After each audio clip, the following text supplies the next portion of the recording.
Bom dia, boa tarde, boa noite. Sejam bem-vindos, alunos da Prática Simulada Penal. Vamos para mais uma aula e agora nós vamos adentrar nos recursos, tá certo? Nosso primeiro recurso, então, que nós vamos analisar, eu considero o recurso mais simples que se tem, que existe, né, dentro do Código de Processo Penal, dos, maiores que a gente se dedica mais nos estudos, que é justamente o recurso em sentido estrito, beleza? Também conhecido, apelidado, resumido, né, carinhosamente como rese, tá certo? Na maioria daqui das nossas aulas ou nos livros que vocês vão ler, que vocês encontram, tá? Vocês vão ver essa nomenclaturazinha aqui de rese. Porém, o que eu peço a vocês? Lá na sua peça, principalmente quando você estiver fazendo a provinha de segunda fase da OAB, que eu sei que você vai fazer ali penal, não chama de rese, tá, gente? Primeira dica que eu já vou iniciar dando a vocês, coloca o nome completo do recurso, chama de recurso em sentido estrito. E o recurso em sentido estrito ele está definido do artigo 581 e seguintes do Código de Processo Penal. O que acontece, gente? Nessa aula eu não vou estar te explicando o recurso em sentido estrito de maneira processual penal, tá? Eu vou aqui te ensinar a fazer a petição. Como é que se faz o recurso? Então, veja, uma prática simulada, né? Então, infelizmente, não cabe nesse vídeo eu estar explicando do 581 e seguintes sobre a maneira processual penal do recurso. Né? Pode ser que isso fique para um vídeo futuro, mas agora, para esse momento, infelizmente, não tem como. Tá bom? Então vamos adentrar, vamos começar a falar do recurso em sentido estrito. Professor, o que é o rese? Gente, o rese ele é um recurso cabível dentro do âmbito processual penal que visa impugnar, cuidado com isso aqui, certo? As decisões interlocutórias do magistrado. O que acontece? Decisões interlocutórias do magistrado, então não vamos atacar mediante rese decisões terminativas. Só que cuidado, as decisões interlocutórias que nós vamos atacar, ou seja, aquelas decisões que não vão pôr fim ao processo, mas vão pôr fim a uma controvérsia processual, é a regra, tá? Isso aqui é a regra. Você vai perceber comigo que dentro das hipóteses expressamente previstas em lei para impetrar o rese, eu tenho decisões terminativas. Então, a regra do recurso em sentido estrito é atacar decisões interlocutórias no âmbito do processo penal que sejam interlocutórias, que não vão pôr fim ao processo, mas vão pôr fim a alguma controvérsia processual. Porém, eu tenho algumas exceções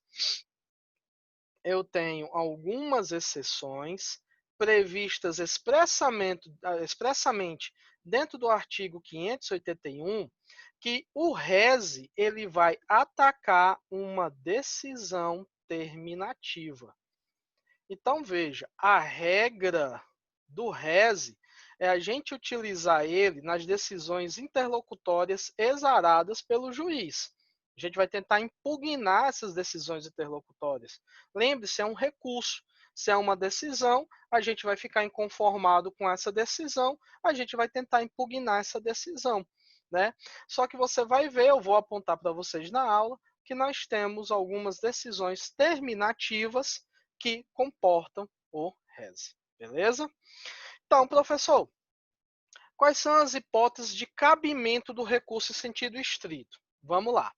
Em regra, as hipóteses estão todas no artigo 581 do Código de Processo Penal. E o que acontece? Esse rol ele é taxativo. Vou começar ensinando isso para vocês, mas já vou entrar em uma pequena controvérsia. Esse rol ele é taxativo, números clausos, né? É um rol fechado. Então o que acontece? Se você quer ver se a OAB está te pedindo um recurso em sentido estrito, se você está pensando que ali, aquela decisão, no dia a dia que você vai atacar do juiz, que você vai impugnar, cabe recurso em sentido estrito, você precisa ler todo o artigo 581. O artigo 581, ele, além de trazer todas as hipóteses que cabe reze, ele também vai ser o teu artigo de fundamentação, tá? Anota isso aí. O 581 é o artigo de fundamentação da tua peça. É o artigo de fundamentação da tua peça. Ele vai ser o artigo de fundamentação da tua peça. Então, sei lá, você então está entrando com reze porque o juiz ele não recebeu a queixa-crime que você formulou. Então, você vai lá na sua petição dizer que você está impetrando um recurso em sentido estrito, um recurso em sentido estrito, com fundamento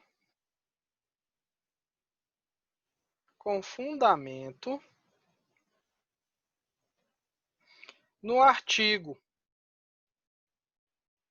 581, inciso 1 do Código de Processo Penal.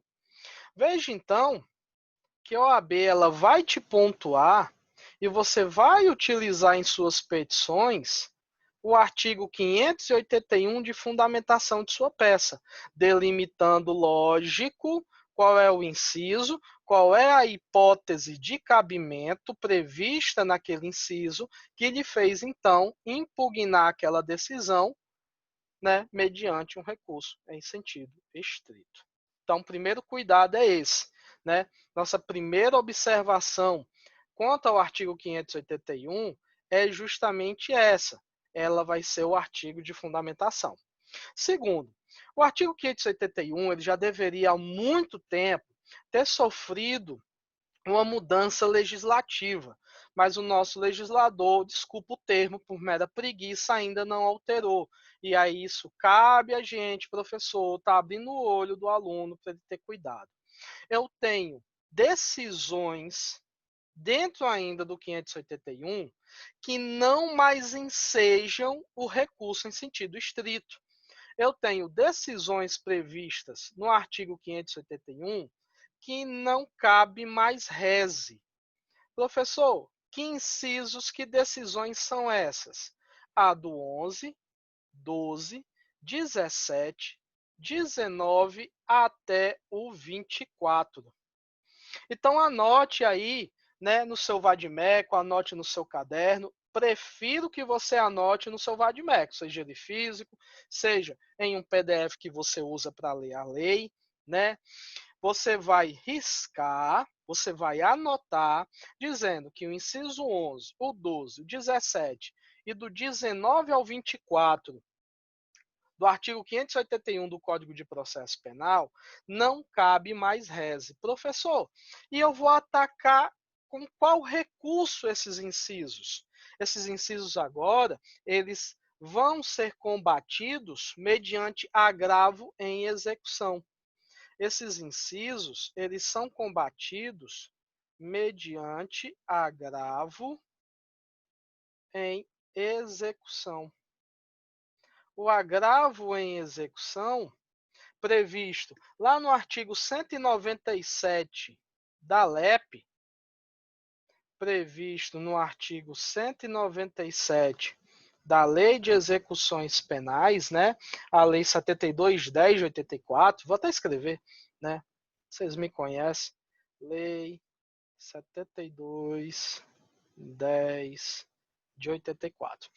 A LEP então, ela sofreu uma alteração e todas essas decisões do 11, 12, 19, 20, 21, 22, 23, 24, todas elas agora podem ser impugnadas, podem não, serão impugnadas mediante agravo em execução.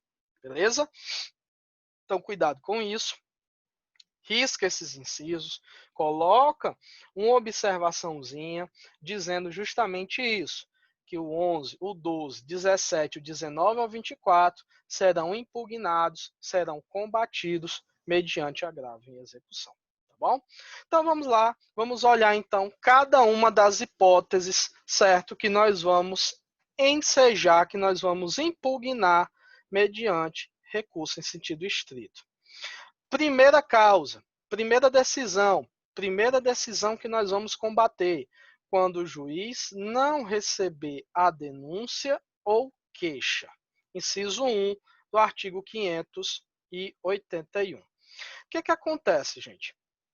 Nesse caso aqui, se você entrou com uma denúncia, amanhã está trabalhando como promotor de justiça, se Deus quiser, ou você entrou com a queixa-crime do seu cliente e o juiz não recebeu, você vai combater, certo, essa decisão mediante recurso em sentido estrito.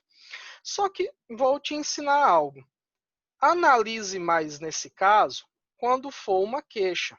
Por quê? Porque a gente tem, né, aqui um prazo de 6 meses para intentar isso, além do que pode ter outras hipóteses que vão extinguir a punibilidade. Só que se amanhã você estiver agindo como promotor de justiça, entrou com uma denúncia e o juiz não recebeu, seja por qual motivo for, porque ele não viu, por exemplo, justa causa para a ação. Não receba a denúncia, pois esta não tem um lastro probatório mínimo de autoria e materialidade. Portanto, não visualizo justa causa para a ação penal e, portanto, não recebo tal denúncia. Veja que nesse momento é muito mais confortável para você, promotor de justiça, entrar com uma nova denúncia. Por quê, professor? Porque aqui você vai poder entrar com quantas denúncias for necessárias até a prescrição do crime. Então, é muito mais econômico tu entrar com uma nova denúncia, justamente agora, colocando provas mínimas de prova não, né? Elementos informativos mínimos de autoria e materialidade, do que tu entrar com recurso. Imagina, tu vai, impugna, entra com recurso, o recurso sobe para o tribunal analisa, depois que o tribunal analisar, aí esse recurso ele desce de novo com a ordem do tribunal, mandando o juiz de primeiro grau aceitar a tua denúncia, porque não vai ser o tribunal que vai julgar a tua denúncia como promotor. Né? O tribunal ele apenas vai analisar se ali há hipótese ou não de recebimento da denúncia. Se ele achar que há hipótese, ele vai então dizer para o juiz de primeiro grau, receba, tá, com todos os requisitos e elementos do artigo 41 do CPP preenchidos.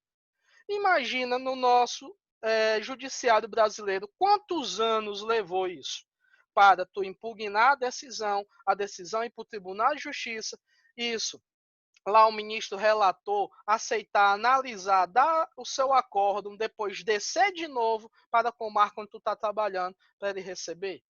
E aí o que acontece, professor? Ó, a prescrição tramitando. A prescrição do crime tramitando.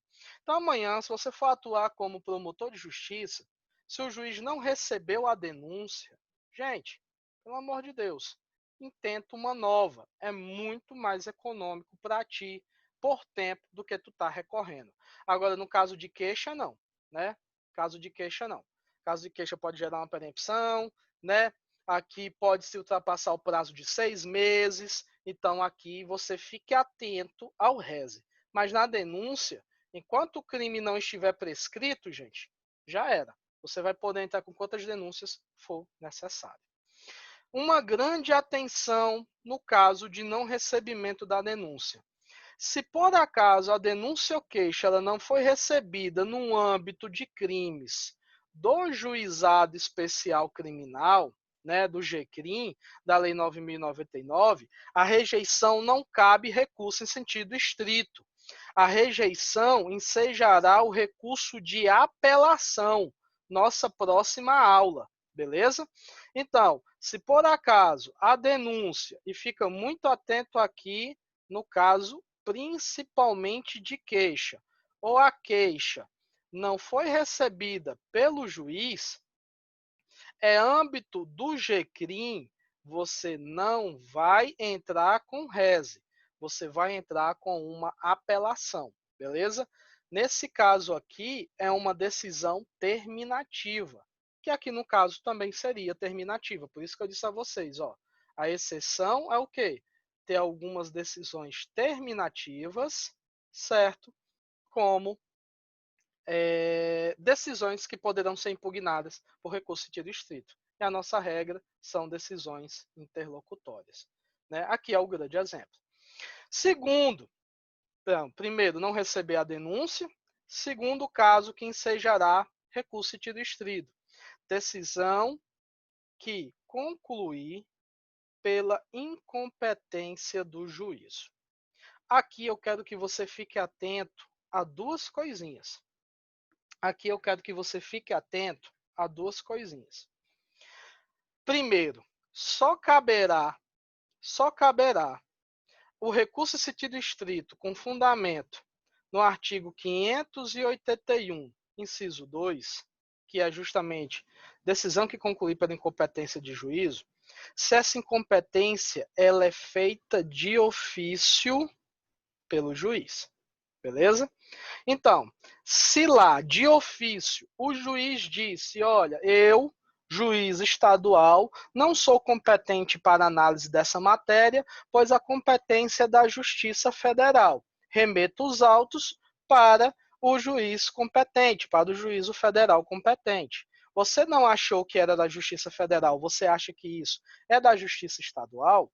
Você vai poder combater essa decisão. Mas lembre-se, o juiz ele se declarou incompetente o quê? De ofício. E cuidado que a OAB ela pode te pedir isso aonde? Numa decisão de desclassificação. Lógico que ela apenas vai pedir isso se você estiver agindo, né, como assistente de acusação.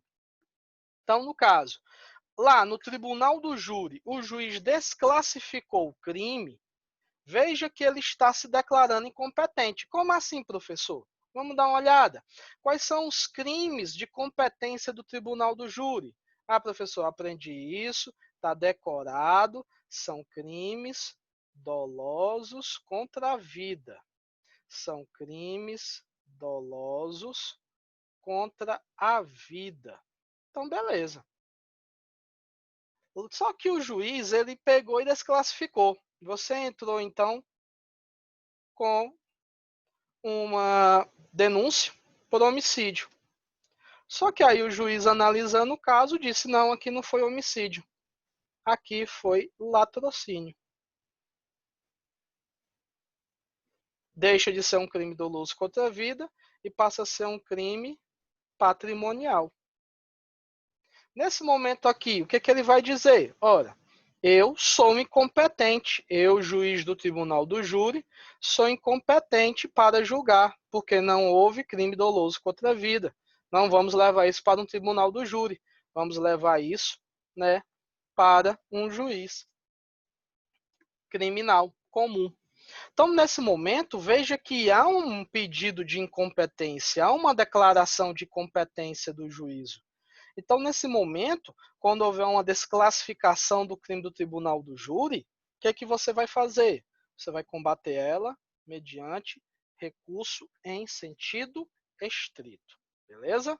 Tranquilo, né? Terceira hipótese.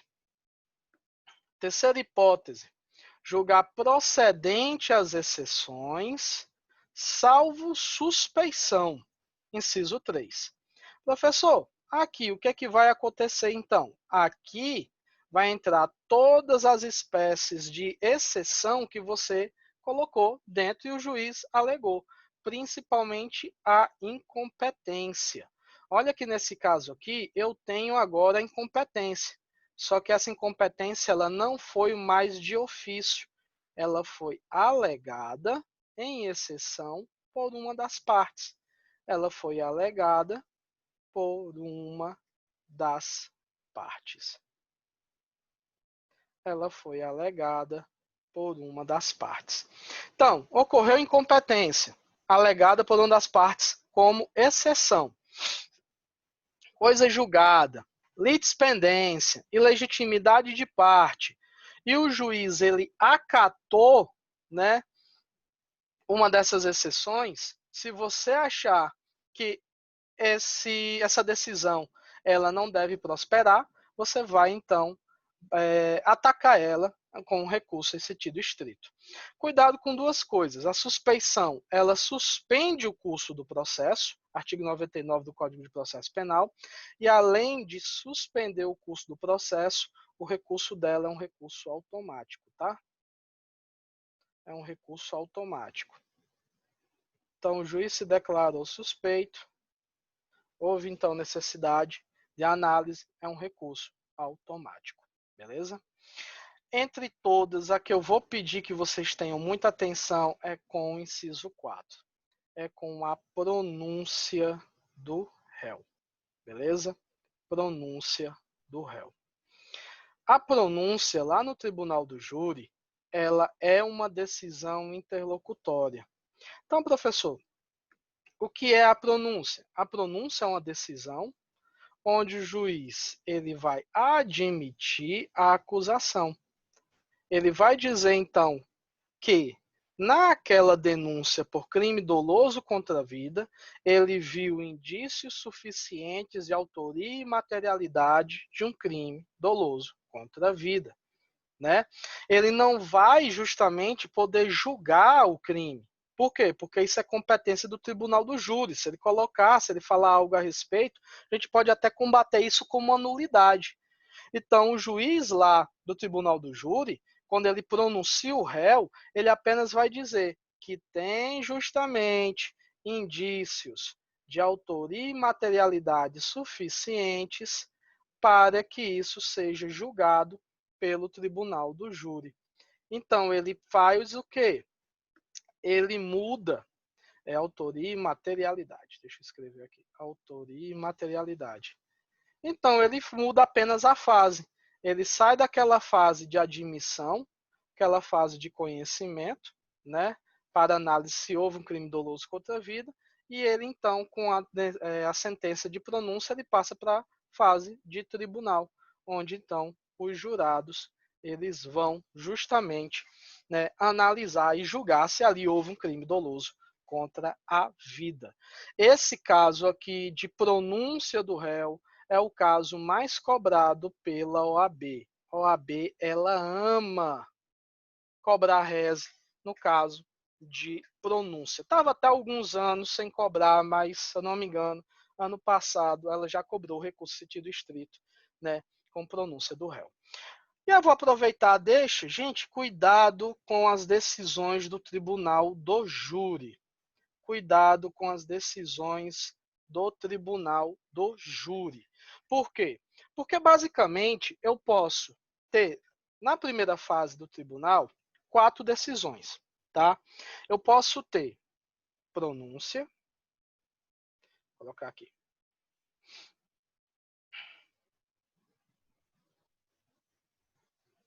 Tribunal do júri. Na primeira fase da fase, então, de admissão. Eu posso ter uma decisão de pronúncia nessa primeira fase. O juiz ele pode pronunciar. Bem como eu posso ter uma decisão de impronúncia. O juiz, então, ele pode dizer que não viu materialidade delitiva, não existe crime, não existe autoria, e impronunciar o réu. Bem como o juiz ele pode absolver sumariamente o denunciado. Ele viu, então, uma causa gritante de legítima defesa, por exemplo, ou ele pode pedir a desclassificação do crime. Ele pode pedir a desclassificação do crime. A gente viu isso. Né? Ele vai dizer que não é um crime doloso contra a vida, mas sim outro delito que não é de competência de julgamento do tribunal do júri. Cada uma dessas decisões, ela acaba sendo combatida por um recurso específico. Cada uma dessas decisões, ela acaba sendo combatida por um recurso específico. Na pronúncia, a gente acabou de ver qual é? Recurso sentido estrito. Recurso sentido estrito. Artigo 581 inciso 4. A desclassificação, a gente também viu. É o quê? Recurso em sentido estrito. Artigo 581, inciso 2, porque, em regra, ele está mudando, né, de ofício, quase, né, a competência. Só que no caso de impronúncia e no caso de absolvição sumária, apesar de ser na primeira fase, perceba que a impronúncia e a absolvição sumária, ela vai por fim ao processo. Se o juiz está impronunciando, não tem por que eu continuar a julgar. Ele não viu ali autoria, materialidade, nenhum, né, improcedência do delito, melhor, da denúncia, perdão. E a absolvição sumária ele vai dizer que houve alguma causa extintiva, né? Agir em legítima defesa, tal. Então ele vai por fim ao processo já nessa primeira fase. Então veja que eu não vou mais na impronúncia e na absolvição sumária combater com recurso em sentido estrito, mas agora eu vou combater mediante apelação. Então anote isso aí para você não confundir os recursos, tá? Pronúncia, recurso em sentido estrito. Desclassificação do crime, recurso em sentido estrito. Impronúncia, apelação. Absolvição sumária, apelação. Beleza? Aqui são as 4 decisões que nós podemos ter dentro dessa primeira fase, lá do rito do tribunal do júri, né? Lá no rito especial do tribunal do júri. Beleza? Então, cuidado com isso. Show de bola? Tranquilo. Então, vamos continuar. Quinta causa, prevista agora, tanto no inciso 5 quanto no inciso 7 do artigo 581. Conceder, negar, arbitrar, cassar ou julgar inidônea o que, professor? A fiança. Ou quebrada a fiança. Ou perdido o seu valor. Então veja que toda decisão relativa basicamente à fiança, ela vai ensejar recurso em sentido estrito. Então toda decisão relativa à fiança, né, vai ensejar recurso em sentido estrito. Sexta hipótese que enseja recurso em sentido estrito: decretar a prescrição ou julgar por outro modo extinta a punibilidade. Então, o juiz viu alguma causa de extinção da punibilidade, o juiz percebeu que houve prescrição e ele colocou na sua decisão isso, você vai combater mediante recurso em sentido estrito. E cuidado com esse inciso 8, com essa causa, por quê?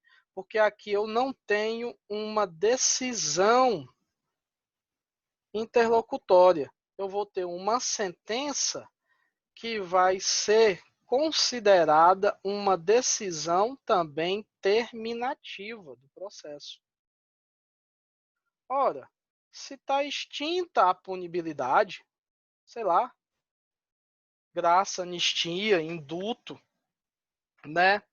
Morreu o réu, ou o juiz percebeu que o crime está prescrito, veja que ele vai por fim, então, ao processo, não vai mais julgar. Então, o que é que eu tenho? Uma decisão terminativa, uma decisão que vai por fim ao andamento processual. Então, veja que nesse momento aqui, o que é que a gente vai fazer? Combater uma decisão terminativa com um rese, que, em regra, seriam para decisões interlocutórias. Por isso que lá no início da aula eu falei, cuidado com o rese, cuidado com as hipóteses do 581. Por quê? Porque enseja, sim, né, o recurso para decisões terminativas. Beleza? Show de bola. Próxima decisão que nós vamos combater mediante recurso em sentido estrito: indeferir o pedido de reconhecimento da prescrição ou extinção da punibilidade. Beleza? Agora, aqui sim, aqui eu não tenho uma decisão terminativa. Veja que o assunto é o mesmo: prescrição e extinção da punibilidade. o assunto é o mesmo, mas aqui, se o juiz disse que não houve prescrição, se o juiz disse que não houve extinção da punibilidade, essa decisão ela só colocou fim a uma controvérsia processual. Então, agora passa a ser uma decisão interlocutória. Aqui sim. Ah, professor, estou estudando para OAB. Meu foco é OAB. Então, você deve ficar mais atento a esse inciso 9 do que ao inciso 8. Inciso 8, você fica atento se você estiver agindo como assistente de acusação ou Ministério Público, né? Assistente de acusação ou Ministério Público. Se você, por acaso, está agindo como defensor ou advogado de defesa, então fique atento ao inciso 9, porque o indeferimento de prescrição e extinção da punibilidade vai atingir o seu cliente, beleza? Próxima decisão, concede ou nega habeas corpus. Só que aqui uma grande atenção, tá, gente? Vai conceder ou negar habeas corpus? Quem que vai conceder para ensejar reze? O juiz de primeiro grau, beleza? Se o juiz de primeiro grau concedeu ou negou habeas corpus, o que eu tenho aqui para combater essa decisão? O reze. Por que, professor? Por que eu tenho que ficar atento a isso? Porque se foi um tribunal superior que concedeu, eu já mudo o recurso. Eu já passo a impugnar mediante o ROC, né? Que é o recurso ordinário constitucional. Recurso ordinário constitucional. Então já muda a espécie de recurso, tá? Se por acaso então foi um tribunal superior desembargador que concedeu, agora a gente vai combater tanto a concessão quanto a denegatória de habeas corpus, da ordem de habeas corpus, mediante um recurso ordinário constitucional. E cuidado, a ordem também que concede habeas corpus, a ordem que concede habeas corpus, dela caberá recurso de ofício, recurso automático, né? Conforme artigo 574, inciso 1 do CPP, tá bom? Então, o juiz ele deu a ordem de habeas corpus, automaticamente, né, nós teremos que entrar com recurso, ele vai subir para um tribunal superior para análise dessa ordem. Para o artigo 574, inciso 1, né, tem um recurso de ofício, o juiz concedeu, já manda o tribunal, beleza? Mas temos aqui a hipótese de reze para combater decisão que concede ou nega habeas corpus. Próxima decisão que nós vamos combater mediante recurso de distrito, aquela que anular processo de instrução criminal. Então, por acaso você entrou com alguma nulidade, o juiz anulou aquele processo, vai ter que refazer os atos, você não gostou, então você entrará com recurso em sentido estrito. Incluir jurado desta excluir lá na lista, lá no rito. A única coisa que você tem que estar atento, né? Porque não tem que estar falando de algo que inclui ou exclui o jurado. A única coisa que você tem que estar atento ao reze é que eu vou mudar o prazo de interposição. Ele é de 20 dias, né? Vai mudar a regra geral do prazo de interposição que a gente vai falar já já, né?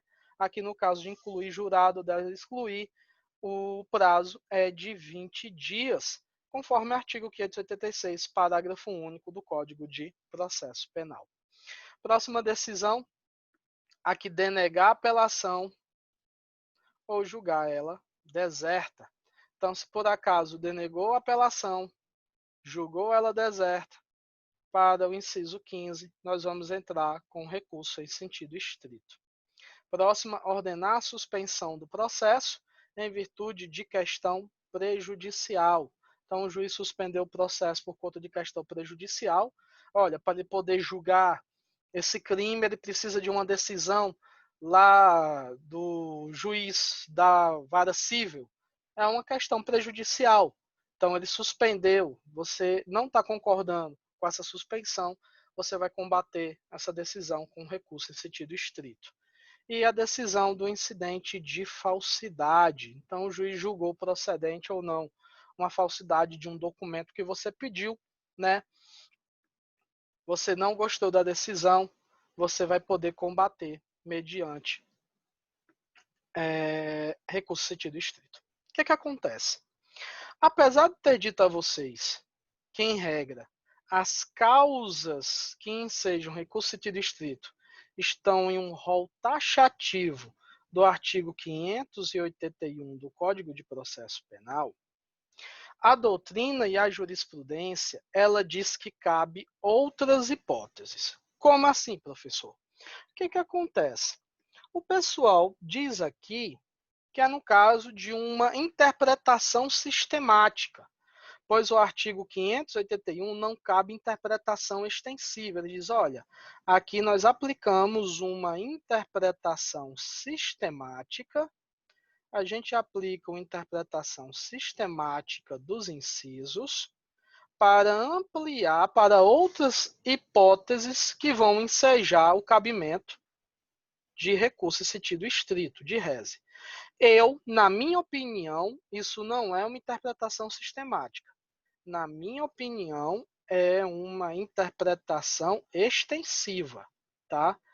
Doutrinadores não concordam que é interpretação extensiva, mas eu, Tiago, não tiro da minha cabeça que é uma interpretação extensiva. Mas não importa se é sistemática ou se é extensiva, vai poder entrar com um recurso em sentido estrito. Professor, que hipóteses são essas? São 3. Essas 3 hipóteses não estão plenamente definidas no 581.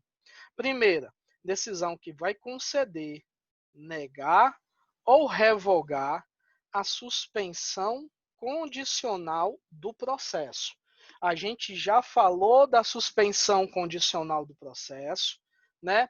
Está lá previsto no artigo 89 da Lei do Juizado Especial Criminal, do GCRIM, da 9.099, beleza? Então, o que acontece? Se o juiz ele suspende, se ele concede, se ele nega ou se ele revoga a suspensão condicional do processo, fazendo uma interpretação sistemática do artigo 581, inciso 11, do artigo 581, inciso 11, certo? Nós vamos poder combater essa decisão que concedeu, negou ou revogou mediante rese. Então, cuidado. Isso aqui não está previsto expressamente no 581. É uma interpretação sistemática. Na minha ótica, professor Tiago, é extensiva. Beleza? Então, juiz concedeu, negou e revogou, faz interpretação sistemática do 581, inciso 11, para entrar com recurso em sentido estrito. Decisão que indefere pedido de prisão temporária.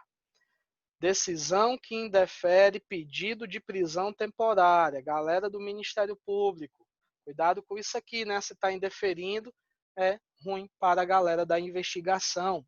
Então, nesse caso, eu vou interpretar de maneira sistemática o artigo 581, desculpa, já taquei o 8 aqui. O artigo 581, inciso 5, beleza? Então, fazendo interpretação sistemática do inciso 5 do 581, nós vamos, então, entrar com recurso sentido estrito. E, por fim, a decisão que rejeita o aditamento da denúncia. Também, galera do Ministério Público, né? A não ser que você esteja atuando como agente de acusação. Então, rejeitou o aditamento à denúncia, a interpretação sistemática do artigo 581, inciso 1, vai permitir que você também entre com recurso em sentido estrito.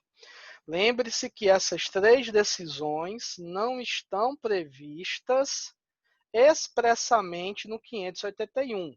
Eu preciso o quê? Fazer uma interpretação sistemática desses 3 incisos. Então, professor, juiz revogou, ou melhor, cuidado, principalmente galera da OAB, Juiz negou suspensão condicional do processo, recurso sentido estrito, e vai lá embasar o seu recurso sentido estrito no 581, inciso 11, já que é dele que nós retiramos a interpretação sistemática.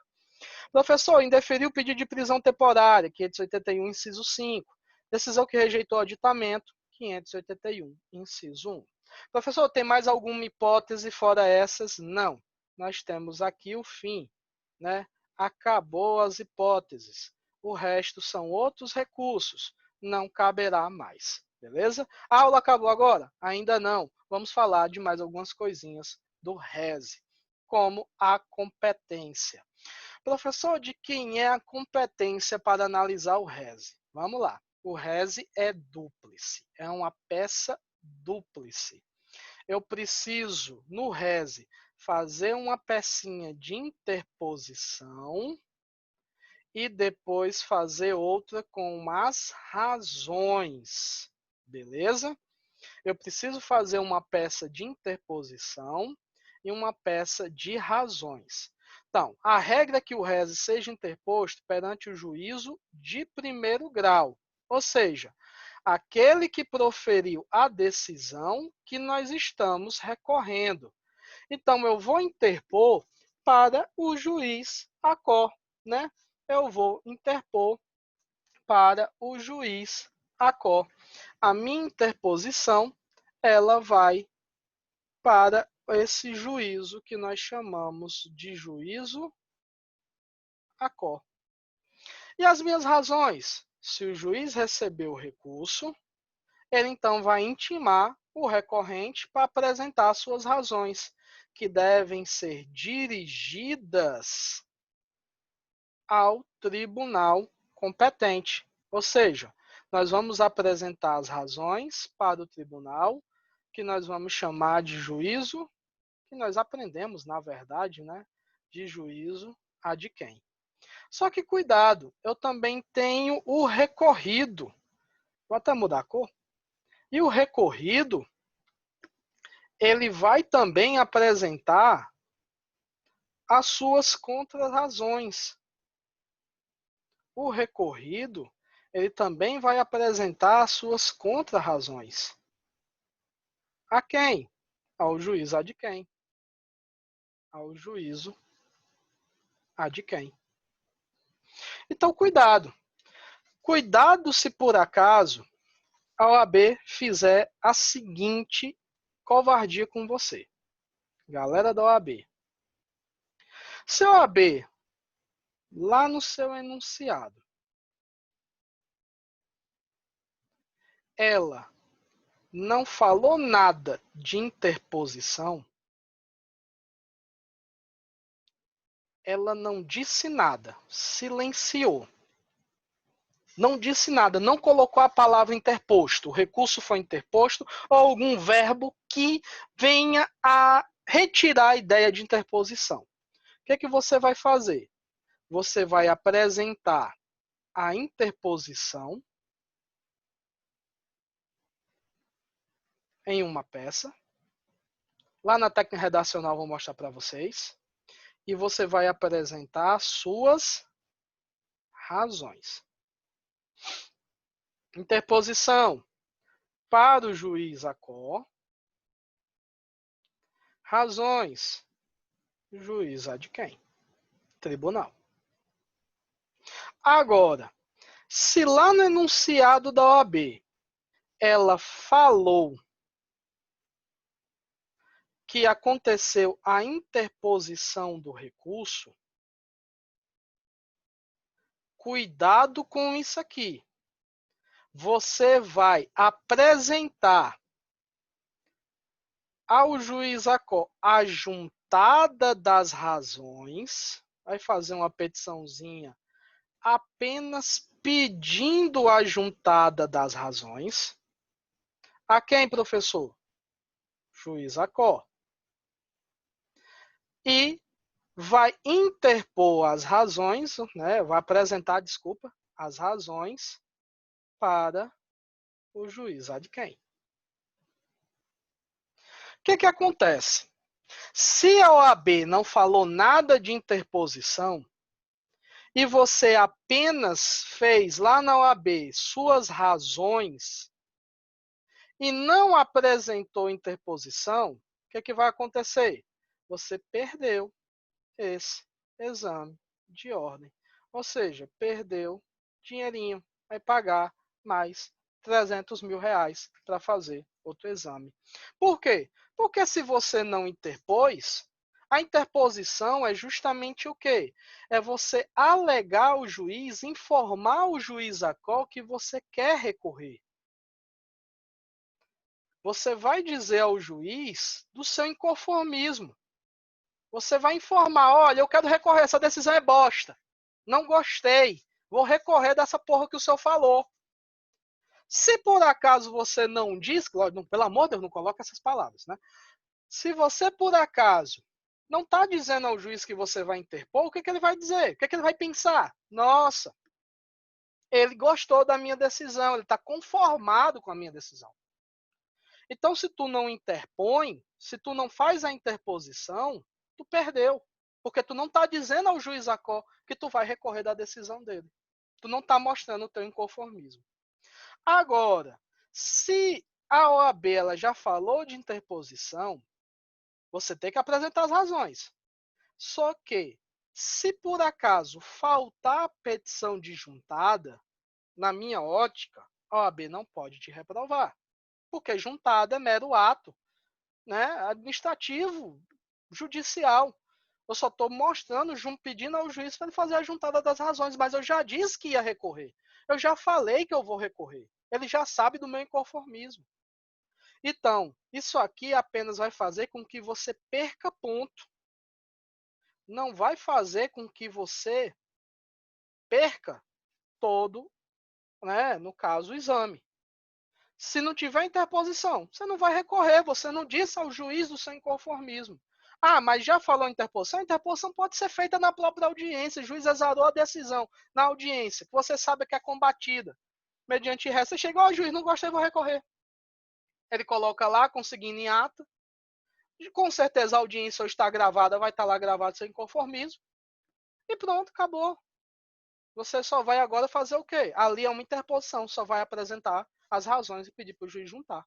E aí você faz uma petição simples. Excelência, vem aqui, né, mediante recurso que já foi interposto, pedir para Vossa Excelência juntar as razões e mandar o processo subir para o Tribunal de Justiça. Beleza? Então, cuidado com isso aqui para a OAB. Mas o bizu não morre aqui. Anote isso aqui, vou apagar, né? Vocês estão vendo o vídeo, pode parar aí o vídeo para anotar. Cuidado no caso agora de você estar atuando como recorrido. Cuidado se você estiver atuando como recorrido. Ora, dessa vez, a OAB te colocou como recorrido. Ou seja, foi a outra parte que apresentou o recurso. Por exemplo, o Ministério Público recorreu de uma decisão. Aquela decisão foi favorável a você, ela é combatível mediante recurso sentido estrito. Então, o seu cliente é o recorrido. O seu cliente é o recorrido. Então, agora, você não precisa interpor porra nenhuma, porque você não está interpondo recurso, que teve que interpor foi o Ministério Público. Você apenas vai apresentar o quê? Suas contrarrazões. Você apenas vai apresentar suas contrarrazões. A quem? Ao juiz a de quem? As razões porque aquele recurso não merece prosperar. Só que, para isso, você precisa fazer um pedido de juntada das contrarrazões. Você precisa fazer um pedido de juntada das contrarrazões. A quem? Ao juiz ACO. Do mesmo jeito como se, por exemplo, o recurso já tivesse sido interposto. Né? Mas lembre-se, já foi interposto. Por quê? Porque você é o recorrido. Então, você faz um pedido de juntada das contrarrazões e apresenta as contrarrazões. Professor, se eu não fizer um pedido de juntada das contrarrazões, de novo, na minha ótica, o OAB não pode te reprovar. Por quê? Porque é um mero ato administrativo, né, judicial. Né? O interessante são as contrarrazões. Mas ela pode tirar ponto? Pode. Nesse momento, então, você perde ponto. Tá? Então, cuidado com o enunciado, pelo amor de Deus. E cuidado com essa competência. É uma peça dúplice. Eu vou interpor para o juiz ACO, aquele que proferiu a decisão, vou apresentar as razões para o juiz de quem? Quem? O tribunal, que vai poder conhecer e julgar o recurso. Beleza? E por fim, cuidado que no recurso em sentido estrito, cabe o chamado juízo de retratação. Para o artigo 589, o juiz que proferiu a decisão, ele pode se retratar, né? Então, lá na interposição, requeira que o juiz ele se retrate, ele volte atrás. Olha o que, é que diz o 589. Com a resposta do recorrido, ou sem ela, será o recurso concluído ao juiz, que, dentro de 2 dias, reformará ou sustentará o seu despacho, mandando instruir. Lembre-se, isso aqui está totalmente errado. Não é despacho porra nenhuma. É a sua decisão interlocutória. Tá? Reformará ou sustentará a sua decisão interlocutória, mandando instruir o recurso com os traslados que lhe parecerem necessários. Então, você vai pedir para o juiz se retratar. E principalmente, povo da OAB pontua pelo juízo de retratação. Então, o que você vai fazer? Você vai chegar lá na sua petiçãozinha, antes do juiz receber, pedir o recebimento, você diz, olha, e se Vossa Excelência quiser, né? Se Vossa Excelência quiser, Vossa Excelência, então, faça o juízo de retratação daquela decisão, volte atrás. Vossa Excelência pode fazer isso, né? E, lógico, ao pedir a retratação do juiz, informe conforme o artigo 589 do CPP. Por quê? Porque ela vai pontuar pelo pedido de retratação e ela vai pontuar, né, pela disposição do artigo. Então, cabe juízo de retratação? Cabe. O juiz ele pode voltar atrás, peça isso, principalmente na OAB. Qual o prazo, professor, do recurso em sentido estrito? Aqui eu tenho 2 prazos, tá? A interposição ela deve acontecer em 5 dias. Prazo processual penal. Pelo amor de Jesus Cristo. Não é prazo processual cível. Dias corridos. Não são dias úteis. Cansei de dizer isso a vocês. Além de ser dias corridos, desconsidero o primeiro dia e incluo o último dia. Não considero final de semana e feriados. Eu pulo final de semana e feriados se ele iniciar ou se ele terminar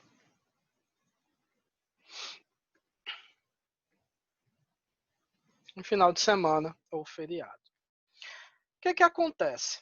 Geralmente, a gente na OAB vai fazer a interposição junto com as razões.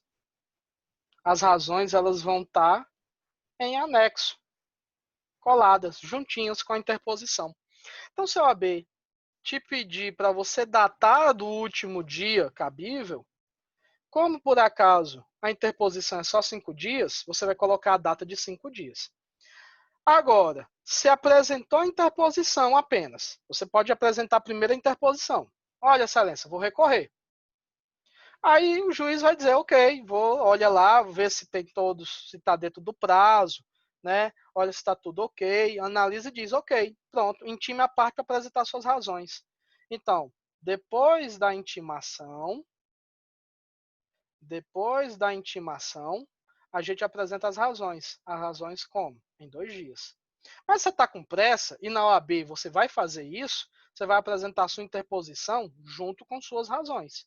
A gente vai interpor e apresentar as razões separadas, geralmente no dia a dia. Né? Você já interpôs em audiência, uma coisa assim. O juiz lhe intima, você apresenta as razões. Também em quantos dias? 2. Professor, prazo processual penal? Prazo processual penal. Esses prazos são peremptórios. Principalmente esse rapaz aqui. Gente, prazo peremptório. Prazo peremptório.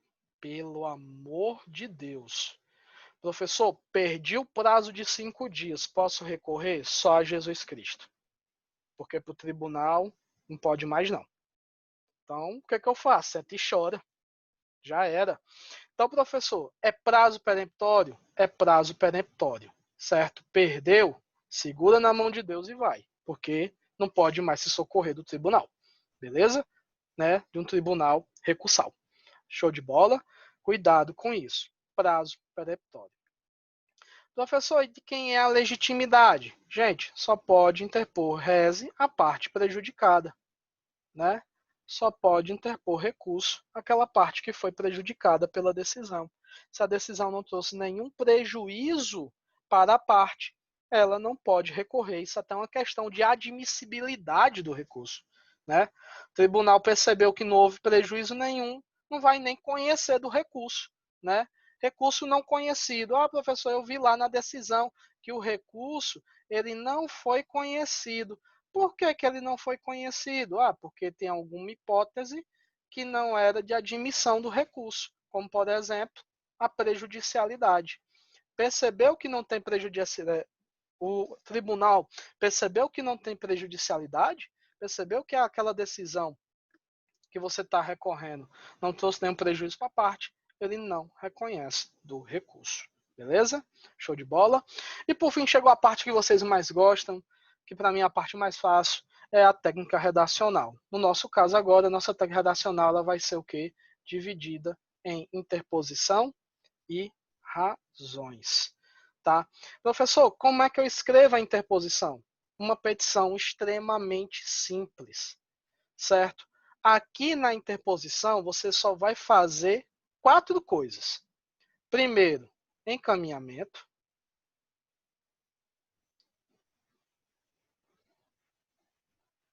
Professor, a quem? Juiz Acó.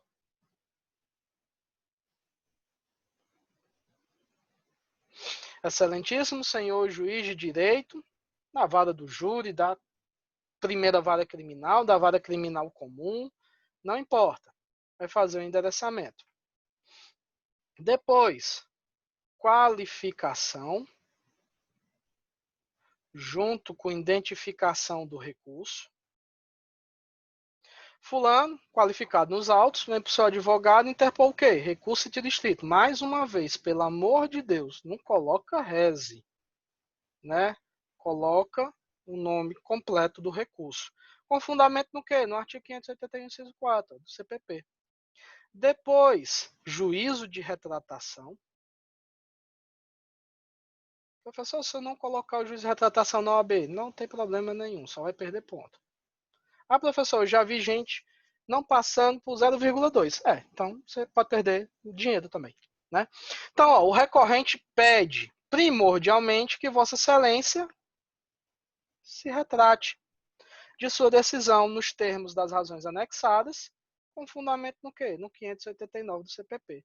Eu só preciso colocar aqui toda a decisão? Não, minha gente. Preciso colocar todas as razões? Não. Preciso colocar aqui todo o direito? Não. A petição ela é simples.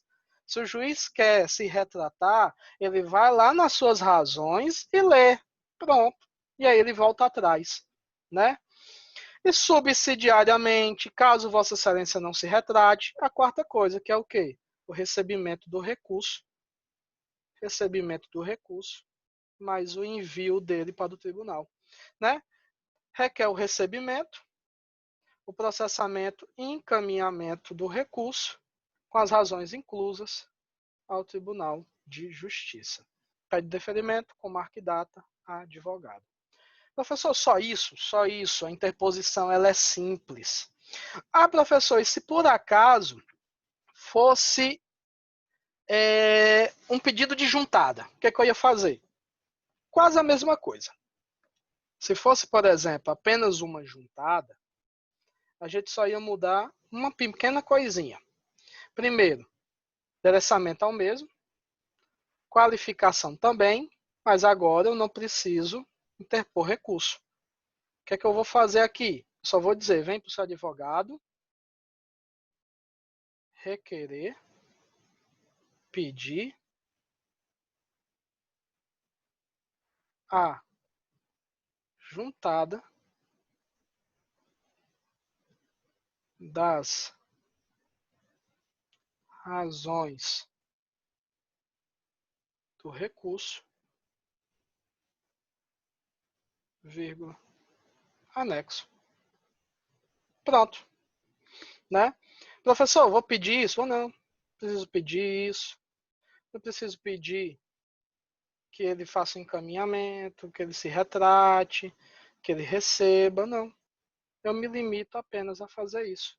Pede deferimento com marca, data e advogado. Essa parte aqui todinha, ó, eu elimino. Ela é desnecessária para um pedido de juntada. Professor, só isso? Só isso. Se interposição é fácil, juntada é mais fácil ainda. Beleza? E por fim, as razões. Aí aqui ela vai basicamente seguir aquele trâmite normal de uma petição que a gente já vem aprendendo. Por quê? Porque aqui você vai ver o termo dos fatos, do direito, dos pedidos, né? Só que agora eu vou encaminhar para um Tribunal de Justiça. Então, razões de recurso sentido estrito, que é um recorrente, fulano, que é um recorrido à Justiça Pública, egrégio Tribunal de Justiça, colém da Câmara, do Procurador de Justiça, dá aquela puxada, né, básica de respeito, o recorrente não conformado com a decisão da seletiva do seu juiz de direito da vara do júri, que o pronunciou, requer sua reforma pelas razões a seguir. Aí o que é que eu faço? Apresento os fatos. Então, coloco todo o resumo fático do que aconteceu, tanto dentro do processo quanto fora do processo, né? Do direito. Professor, cabe preliminares? Cabe. Não é tão comum aqui no recurso sentido estrito, mas se tiver preliminares para se arguir, fique à vontade. Eu posso colocar preliminares sem problema nenhum, né? E por fim, do pedido. Professor, e o pedido? Gente, o pedido é justamente a reforma da decisão. O pedido é a reforma da decisão. Então vai depender muito do que você está se embasando lá nos casos do artigo 581.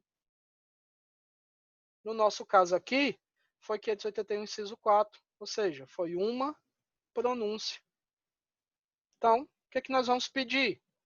Em pronúncia, desclassificação, depende da linha defensiva.